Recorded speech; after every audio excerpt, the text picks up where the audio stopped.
세계를 경영하시고 또 인도하시는 것을 우리가 믿음으로 나아가면서 하나님께서 오늘도 여전히 일하고 계시는 것을 성경은 증거하고 있고, 또 우리는 그것을 믿고 우리는 기도하며 오늘도 따라가고 있습니다. 우리 주님께서 우리의 모든 기도에 응답해 주시고 하나님의 선한 역사로 인도해 주실 줄로 믿고 항상 기도하기를 쉬지 말아야 될 것입니다. 오늘 말씀은 여호와의 종 다윗의 시 이렇게 되어 있는데요.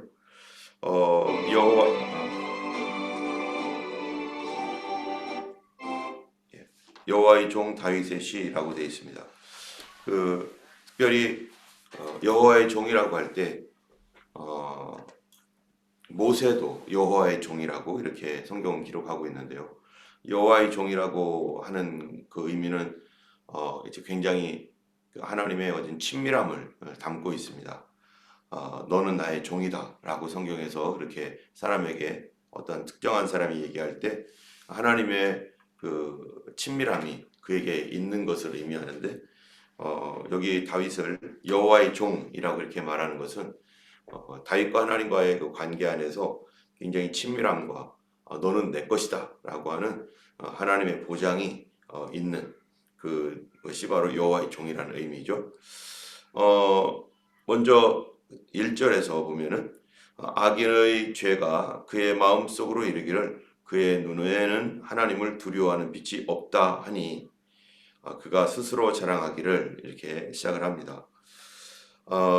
다윗이 살던 시대에 그뿐만 아니라 오늘날에도 마찬가지로 정말로 하나님을 대적하며 하나님의 뜻을 일부러 거역하고 그렇게 가는 그런 많은 사람들이 있고, 또 세상 속에서도 수많은 악인들이 분명히 존재하고 있습니다.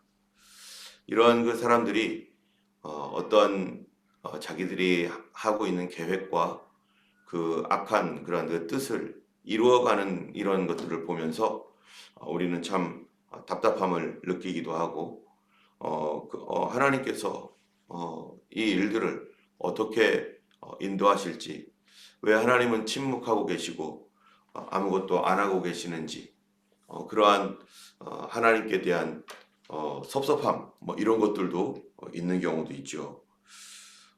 특별히 악인들이 번성하게 되고 그런 사람들이 더 잘 되는 이러한 모습들을 볼 때 기도하는 사람들, 또 하나님 앞에 기도해 왔던 사람들은 어떤 경우에는 낙심이 되어서 이제 기도할 필요도 없겠다, 기도하지 않으리라, 기도해도 응답도 안 되네, 지난번에도 혹시나 했는데 이번에도 또 그러네 하는 이러한 그 낙담되는 그런 일들을 우리가 자주 만나게 됩니다.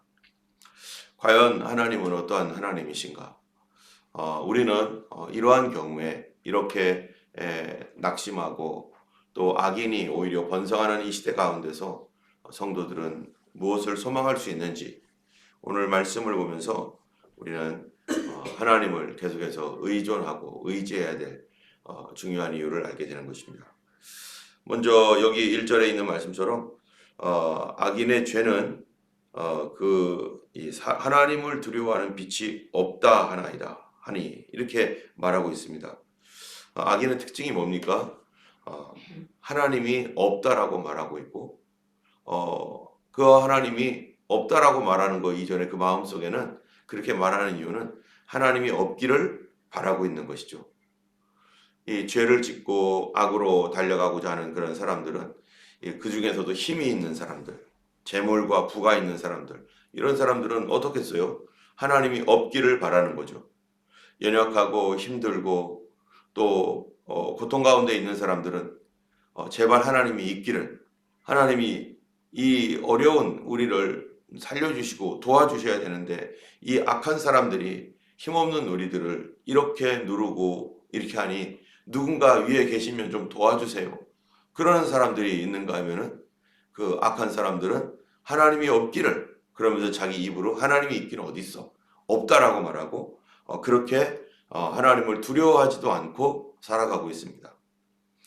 우리에게 정말 예수님을 믿고 알면서 우리에게 오는 그 여러 가지 깨닫는 것과 또 이전에는 보지 못했던 믿음의 눈으로 보면서 알게 되는 것은 제일 중요한 게 뭡니까? 하나님이 계시다라는 사실입니다. 이전에는 무시하며 살아왔는데 그러다 보면은 하나님이 계시다라고 하는 그런 사실 안에 그분이 천지를 만드시고 또 심판하시는 하나님이다라고 하는 것을 알게 되면 우리 안에 뭐가 생기는 거예요? 이 경건한 두려움이 생기는 거죠. 그 경건한 두려움을 우리는 경외감이라고 말합니다. 이 경건한 두려움은 사람으로 하여금 죄악으로 함부로 나가지 못하게 우리를 막고 있는 영적 배리어이기도 합니다. 내가 이런 일을 할 때, 하나님께서 이것만큼은 막으셨어. 하나님께서 이거 하라고 하면 이거 하는 것은 안 된다고 하셨어. 하나님이 두려워서 이거를 할 수 없어. 지금 당장 뭐가 하늘에서 벼락이 떨어지거나 뭐 이런 건 아니지만 그래도 이렇게 되면 내가 기도가 막힐 것 같아. 이렇게 범죄하면 내가 하나님 앞에 나아갈 수 없어. 라고 하는 이러한 그 하나님과의 관계, 또 하나님에 대한 그 경외감, 이런 것들이 사람의 마음을 이렇게 절제하게 만들고 또 그것으로 인해서 우리가 원수질 것도 용서하고 이해하고 이렇게 가게 되는 거죠. 그러나 악인은 그러한 두려움이 없습니다. 하나님에 대한 두려움 없이 그들은 막 살아가는 거죠. 그러면서 그들이 하는 말이 뭡니까? 2절에 그가 스스로 자랑하기를 자기의 죄악은 드러나지 아니하고 미워함도 받지 아니하리라 함이로다. 그러니까 자기가 하는 이 죄에 대해서 아무도 제재하지 않는다는 거예요. 그리고 이 죄악은 드러나지도 않을 거다. 왜냐하면은 내가 다 알아서 잘 숨겼기 때문에. 그리고 사람들의 미워함도 받지 않을 것이다. 겉으로는 선한 척, 착한 척 하고 속에서는 악한 일들을 막 하면서 사람들을 속여오는 것이 잘 통했거든요. 그러니까 괜찮아. 걱정하지 않아도 돼. 이거 다 잘 되고 있어. 라고 그렇게 생각한다는 것입니다.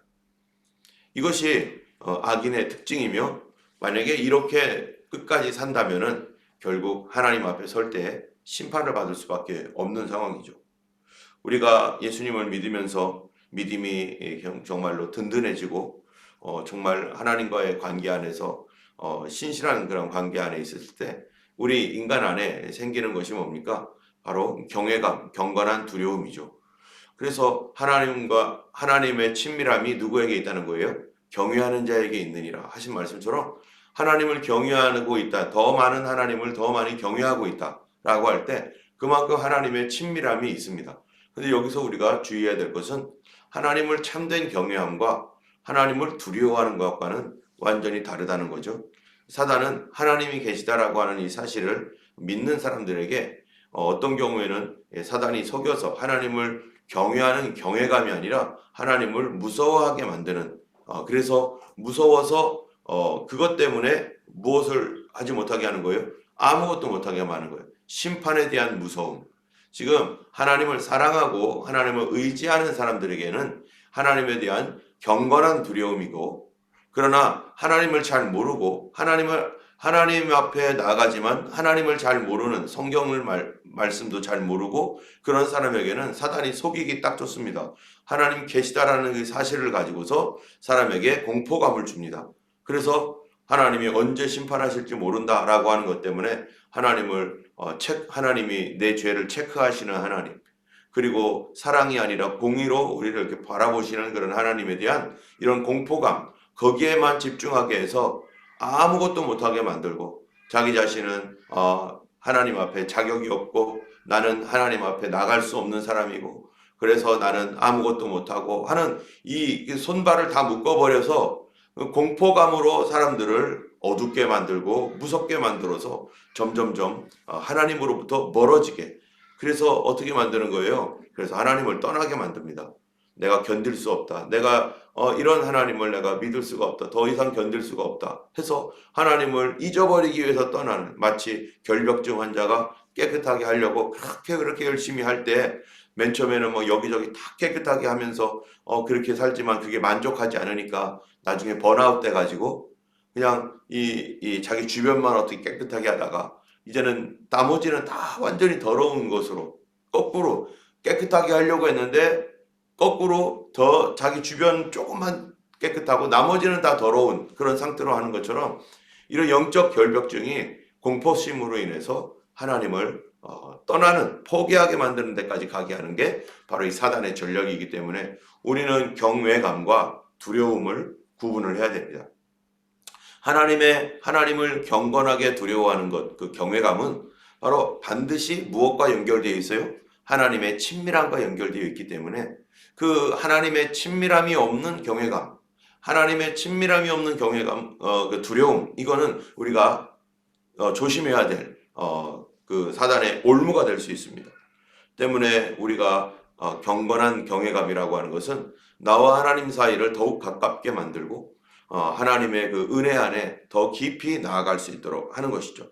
그런데 이 사람 마음 안에 믿음이 약해질수록 하나님을 사랑함이 약해질수록 사람 안에 뭐가 없어지는 거예요? 이런 두려움이 없어지는 거예요. 어떤 사람은 공포감으로 하나님을 떠나게 하고 어떤 사람은 하나님에 대한 이러한 그 두려움, 이 경외감이 사라지고 하나님에 대한 두려움이 사라지면서 이 죄에 대해서 무관심하고 그것에 대해서 함부로 생각을 하게 되는 거죠. 그래서 우리 안에 늘 내 자신을 돌아볼 때 내가 하나님을 경외하고 있는가? 내가 하나님에 대한 경건한 두려움을 가지고 있는가? 가지고 있으면 무엇에 대한 소원이 있습니까? 하나님에 대한 친밀함에 대한 소원이 계속 존재하는 거죠. 그런데 이런 것이 없게 되면 믿는 사람도 점점 변질하게 되어 있습니다. 어쨌든 악한 자들은 이렇게 당당하게 말하고 하나님을 두려워하는 것 없이 막 살아가기 때문에 이 3절에 보니까 그의 입에서 나오는 말은 죄악과 속임이라 그의 지혜와 선행을 그쳤도다. 그 입에서는 죄와 속임들이 계속 나오면서 하나님 앞에서 정말로 참된 지혜, 참된 의로운 삶에 대하여 다 그쳐버렸습니다. 그러다 보니까 4절에 끝에 보면 악을 거절하지 아니하는도다. 이런 사람의 특징이 이제 절제하지 않고 막 나간다는 거예요. 악을 계획하고 악을 거절하지 않고 이제는 죄를 더 지을 계획을 세우고 어떻게 하면 이것으로 더 많은 죄를 지어서 더 많은 죄를 통해서 더 많은 부와 이익, 자기의 욕심을 채울 것인가. 이러한 그 사람들이 번성하게 되고 이런 사람들이 잘 될 때 믿는 사람들은요 고통과 괴로움을 당하고 하나님 어디 계십니까? 하나님 어찌 이런 일이 있을 수 있습니까? 하면서 어려움을 하나님께 호소합니다. 우리는 TV나 그런 또 우리 주변에 있는 일들을 통해서 이 세상의 악이 점점점 강성해지고 있다는 사실들을 우리는 알게 됩니다. 특별히 예수님 오시는 마지막 때에 정말로 세상 모든 사람들이 속임을 당하고 있다는 거죠. 그래서 공중 권세 잡은 자 악한 마귀가 온 천하를 속이는 자라 하신 성경의 말씀처럼 온 세상을 속이고 있다는 거죠. 겉으로는 선한 척, 착한 척 하면서 그 안에서는 하나님을 대적하고 교회를 핍박하고 우리가 수요 성경 공부 시간에 지난주에 봤던 것처럼 이 긍정적인 기독교 이 얘기처럼 이 히틀러가 교회 6,700만 명이나 되는 그 독일의 인구 중에 4,500만 명이 개신교 신자였고 2,200만 명 정도가 카톨릭 신자였는데 다 크리스천이라고 하는 사람들을 어쩜 그렇게 다 속여가지고 다 이 교회들이 히틀러를 지지하고 히틀러를 민족의 영웅 또는 히틀러를 메시아라고 말할 수 있게 되었던 이유가 뭡니까? 그가 속에서는 바로 기독교를 혐오하고 또 자기의 어떠한 그 권력 탐심으로 인해서 자기가 원하는 대로 가기 위해서 가면을 썼는데 긍정적 기독교라는 이름으로 가면을 쓰고 민족주의와 기독교를 섞어버린 그래서 민족 우월감과 기독교를 섞어가지고 그 당시에 1차 세계대전으로 인해서 피폐되었던 모든 독일 사람들의 마음에 막 이 부푼 꿈을 심어주면서 거기다 기독교를 심어서 그들로 하여금 이 잘못된 긍정적 기독교라고 하는 이름으로 사람들을 속여서 사람들은 다 어떻게 하는 거예요? 이게 기독교인 줄 알고 이게 그가 메시아라고까지 생각을 했고 그래서 많은 신학자들이나 이러한 그 교회들이 그를 따라갔다는 거죠. 이러한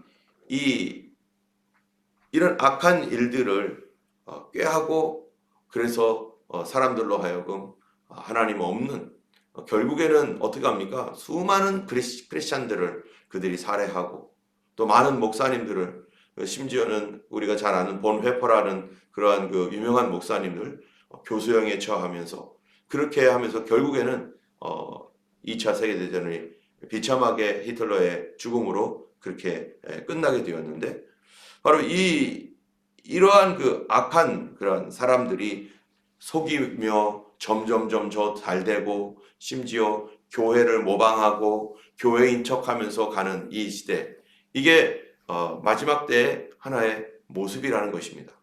또 적그리스도는 바로 그러한 존재로서 기독교 친화적인 존재 그래서 처음부터 교회를 멸시하거나 교회를 막 그냥 핍박하는 존재가 아니라 나도 기독교인이야. 나도 너희들을 다 잘되게 하기를 원해 하면서 교회를 번성케 하는 것 같으면서 거기에다가 온갖 것들을 짬뽕시키는 이러한 그 시대를 오늘날 우리가 보고 있고 또 그렇게 가고 있는 것들을 우리가 알고 있습니다. 이런 악한 것들이 속이면서 사람들에게 웃는 얼굴로 다가오고 있는 이 시대에 과연 이런 이 악이 번성하고 있다면 과연 우리는 어떻게 할 것인가? 성도들은 무엇을 소망하며 살 것인가? 점점 나쁜 사람들이 잘 되고 있는데. 자, 그런데 5절에 보니까 이렇게 말합니다. 여호와여 주의 인자하심이 하늘에 있고 주의 진실하심이 공중에 사무쳤으며 주의 의는 하나님의 산들과 같고 주의 심판은 큰 바다와 같으니이다. 여호와여 주는 사랑과 짐승을 구하여 주시나이다. 여기에 하나님의 인자하심을 갑자기 들고 나옵니다. 주님의 인자하심이 어디에 있어요? 하늘에 있다는 거예요. 주의 진실하심은 공중에 사무쳤다. 여러분 하나님의 인자하심이 하늘에 있으면 지금 하늘을 바라보면 하나님의 인자가 보입니까? 하나님의 인자하심이 공중에 사무쳤다는데 진실하심이 지금 진실은 다 죽어가고 있는데요. 세상에 대한 인자함, 서로를 사랑함 이게 아니라 서로를 고발하게 하고 미워하게 하고 서로 고소하는 일들 서로 크리스찬끼리 싸우게 만들고 이간질하고 가정 안에서나 이런 곳에서 계속해서 분열이 일어나게 만드는 그런 일들이 일어나고 있고 진실하심이 공중에 사무쳤다고 했는데 진실은 없고 정말로 이 공기가 정말 이 다 속여야만 하는 이런 경쟁해야 되만 그런 그 사회가 되어가고 있는 그곳에 우리가 사람들이 하늘을 보거나 공중을 보거나 무슨 소망이 있습니까? 그런데 바로 이 믿음의 사람 다윗은 하나님의 인자가 하늘에 있고 주의 진실이 공중에 사무쳤다. 이렇게 고백하는 것이 그 의미가 뭡니까? 우리가 인간적인 눈으로 하늘을 보고 공중을 봐도 답답할 뿐인데 바로 온 세상에 주님이시라는 거예요.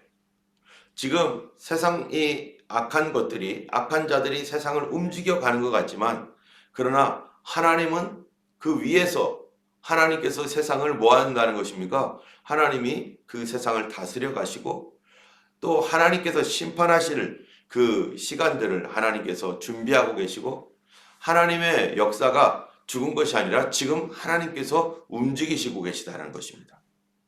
우리 눈 보기에는 지금 세상이 잘 되는 것 같지만 그러나 하나님은 여전히 그 위에서 세상을 통치하고 계시고 이런 악인들의 심판을 준비하고 있다는 거죠. 여러분 요한계시록을 보면 어떻습니까?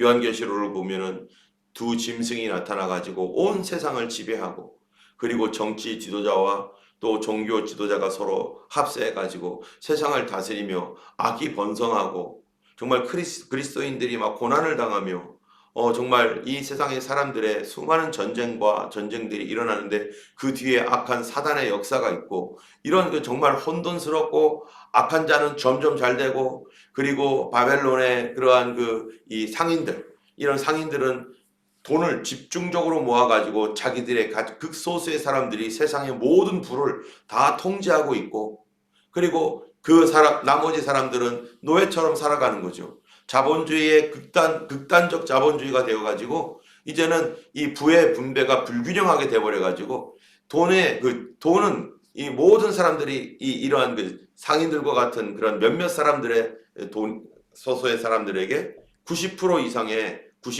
99%가 될지도 모르죠. 그런 자본이 집중되어 있고 지금도 어떻습니까? 코로나 사태 이후에 지금 집값이 너무 올라가고 렌트비가 올라가가지고 이제는 혼자 벌어서 살 수는 없는 시대가 됐고 둘이 벌어도 허걱거리고 있고 저금이라는 거는 못할 정도로 그리고 이 특별히 이민자 생활 속에서 그러지 않아요? 그리고 아이들까지도 벌어서 살아야 되는 그런 그 사회. 그럼 그 나머지 옛날에는 혼자 벌어도 다 살았는데 그럼 나머지 돈들은 다 어디로 간 겁니까? 이게 바로 부가 집중되어 가고 이런 것들을 다 가져가는 사람, 제약회사가 다 가져가고 코로나 때 얼마나 많은 돈을 그들이 가져갔습니까? 그들과 함께하는 정치인들이나 유엔에 있는 사람들 이런 모든 사람들이 그런 것들을 다 집중해가지고 이거 가지고 뭐 하겠어요? 나중에 또 자기들이 어떤 계획을 세우겠죠.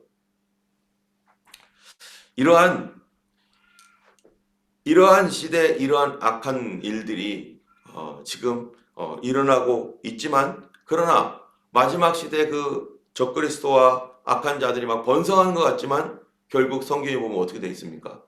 주님이 오셔서 그들 하루아침에 심판하시고 멸망시키신다는 고난받았던 그리스도인들이 구원을 받고 정말로 좀 끝날 것 같지 않았던 끝이 없었을 것 같은 그러한 그 시대가 갑작스러운 멸망으로 그들 이 악한 자들이 한꺼번에 순식간에 모든 것을 잃어버리는 그 일들이 갑작스럽게 오는데 그게 어디로부터 온 겁니까? 사람들 사이에서 시작된 게 아니라 하나님이 개입하신 거예요. 하나님이 역사하시는 거예요. 우리도 이렇게 보면은 집안에서 보면은 아이들이 지들끼리 막 싸우면은 부모님이 뭐 싸우자마자 딱 말립니까? 자기들끼리 화해하기를 기다리고 있는 거죠. 언니가 어쨌다는 둥, 뭐 동생이 어쨌다는 막 그러다가 나중에 막 그냥 도저히 안 될 것 같으면은 야야 하면서 부모님이 와가지고 딱 말리고 스톱시키고 뭐 어떻게 막 이렇게 하죠. 이 땅이 악한 자들이 막 그냥 자기가 번성해 가는 것 같아도 그러나 그 위에 통치하시는 분이 누굽니까? 하나님이시고 그들을 심판하실 분이 하나님이시라는 것입니다. 성도들에게 있어서 우리가 항상 알아야 될 것이 뭡니까? 바로 하나님께서 이 모든 상황을 알고 계시고 통치하고 계시고 그분이 지금도 일하고 계시다라는 사실에 대해서 알아야 되는 것이죠. 그렇기 때문에 성도들이 해야 할 일이 있는 거죠. 여러분, 하나님이 알고 계시고 통치하시니까 그러면 우리는 알고 계시고 통치하신다는 것만 알고 있으면 됩니까? 거기서 끝나면 됩니까? 이 세상에 대하여 우리 하나님께서 모든 것을 통치하고 계시지만 그러나 하나님은 이 땅에 누구를 남겨두신 거예요? 교회를 남겨두어 있고 이 땅에 교회가 있습니다. 이 땅에 신실한 성도들이 있습니다. 그렇기 때문에 하나님께서 이 모든 악과 죄를 심판하고 그리고 다시 이 하나님의 의로운 이런 세상으로 또 하나님 기뻐하는 그 세상으로 돌려놓기 위해서 하나님께서 요구하고 있는 게 뭡니까? 가장 첫 번째 하나님이 원하시는 게 뭐예요? 이 땅에 있는 의인들, 하나님을 예수 그리스도로 의지하여 살아가고 있는 그 사람들의 뭐를 요구해요? 기도와 순종을 하나님이 기뻐하시는 것입니다. 왜냐하면 하나님은 그것을 통해서 하나님은 일을 하실 것이기 때문에 그들의 간구하고 부르짖는 그 기도를 통해서 내 백성이 그 악한 길에서 떠나서 스스로 겸비하여 하나님 앞에 기도하면 뭐라고 해요? 하나님께서 하늘에서 듣고 어떻게 한다는 이 땅을 고칠지라. 누가 고쳐요? 하나님이 고치는데 무엇을 통해 고쳐요? 성도들의 간구와 기도를 통해 고치는 것이죠. 요한계시록에서도 보면은 바로 이 땅에 있는 성도들이 하나님께 막 부르짖습니다. 요한계시록 8장인가요? 거기 막 부르짖으면은 그 기도의 향을 누가 담아요? 천사들이 담아가지고 하나님의 보좌 앞에 올라가서 그거를 그 제단에다가 부어버려요. 그러니까 그 제단에서 우레와 번개와 내성이 나면서 이 땅에 어떤 역사들이 막 나타나는 거죠. 그것이 그 이후에 나타나는 현상들이죠. 성도들의 어떤 사람들은 이런 이 세대를 보면서 기도하기를 포기해 버립니다. 아, 이제 끝났네. 이제는 아니네. 이거 어떻게 하란 말이야. 지난번에도 했는데 안 되네. 그러나 하나님의 큰 계획 안에서 하나님은 여전히 그 가운데서 하나님 앞에 의로운 기도를 드리는 성도들, 간구하는 성도들의 그 간구를 하나님이 응답하시고 그분은 더 큰 것들을 준비하고 계시고 하나님이 뭐하기 때문에 통치하고 계시기 때문에 하나님이 안 계신다면 우리가 기도하는 게 무슨 상관이 있으며 하나님이 안 계신다면 우리가 순종해야 될 일이 뭐가 있습니까? 그런데 하나님은 그 기도와 이 순종을 통해서 하나님은 역사를 이루는 거죠. 여러분 이 5천 명이나 되는 사람들이 예수님의 말씀을 듣고 있었을 때 남자만 5천 명이니까 전체 10,000명이 훨씬 넘는 사람들이 말씀을 듣고 있었을 때 저녁 때 되어서 그들에게 밥을 먹이려고 하니까 밥 먹여 보내려고 하니까 어떡합니까? 이거는 불가능한 거예요. 밥 먹여 보낼 수가 없는 겁니다. 그럴 때 사람들은 포기할 수밖에 없는 거죠. 어떻게 밥을 먹입니까? 이 사람들을. 갑작스럽게 일어난 사건이었기 때문에 갑자기 밥 먹이자고 했기 때문에 어떻게 먹입니까? 이거 200데나리온이나 되는 떡이 부족할 거고 이거는 불가능합니다. 그렇죠. 사람들에게는 불가능합니다. 그런데 예수님이 거기서 불가능하다고 해가지고 포기하라고 말하지 않아요. 불가능한 일이겠지? 안 되겠지? 그렇지? 너희들도 그렇게 생각하지? 하면서 예수님이 그러지 않습니다. 예수님이 오히려 너희가 먹을 것을 주어라. 그러니까 제자들은 황당한 거죠. 아니 불가능한 일입니다. 불가능한 일이 어디서 빵이 나오고 어디서 돈이 나오고 어디서 이게 나올 수 있단 말입니까? 그럴 때 예수님은 뭐를 보는 거예요? 사람들의 이성적 생각이 아니라 믿음을 보는 거예요. 어떤 믿음? 하나님께 순종하는 믿음. 예수님께 순종하는 믿음. 너희가 먹을 것을 주어라. 그러니까 그 얘기를 듣고 어떤 사람은 계산하기에 바빠가지고 어떻게 해야 되지? 안 돼. 하지만 안드레는 가가지고 보리떡 5개와 물고기 2마리 갖고 오는 거예요. 그게 뭐가 되겠습니까? 이게 예수님께 뭐가 되겠습니까? 아무것도 아니죠. 그런데 그 순종. 아무것도 아닌 순종. 이 아무것도 아닌 순종이 하나님이 계시기 때문에 그 순종을 하나님이 받으셔서 하나님의 놀라운 역사를 이루시는 거예요. 그런데 안 된다고 해가지고 아무것도 안 하면요. 아예 안 되는 일이야. 상식적으로 이건 안 되는 일이야 해가지고 아무것도 안 하면 만약에 거기에 아무것도 안 했더라면 주님이 과연 오병이어의 기적을 일으키셨을까? 하나님은 아무것도 아닌 것이지만 하나님 앞에 순종하는 그 순종을 통해서 너무나 놀라운 일을 행하시는 거예요. 그 아무것도 아니었던 기도, 아무것도 아니었던 나의 어떤 순종들. 주님 이거 갖고 되겠습니까? 이 세상은 이런데 이거 갖고 우리 교회가 이런 거 한다고 되겠습니까? 이거 안 하면요. 이런 거라도 안 하면 교회가 해야 될 일, 성도가 할 일이 뭡니까? 바로 주님 말씀 앞에 순종하면 그 일을 가지고 일을 이루시는 분은 오병이어로 5,000명을 먹이실 분은 주님이신 거고 우리는 하나님 앞에 순종하는 거죠. 하나님이 계시다는 사실을 믿는다면 성도는 포기하지 않고 기도하는 것이고 우리가 우리 가정의 구원을 위해서 많은 분들이 기도하고 있고 어떤 질병과 여러 가지 일을 위해서 기도합니다. 의사 선생님들은 불가능하다고 포기하라고도 말도 하고 어떤 사람들은 아이고 그분은 예수 안 믿어. 절대 예수 안 믿을 사람이야. 그거는 포기해. 그렇게 말하기도 하는 그런 사람들도 있습니다.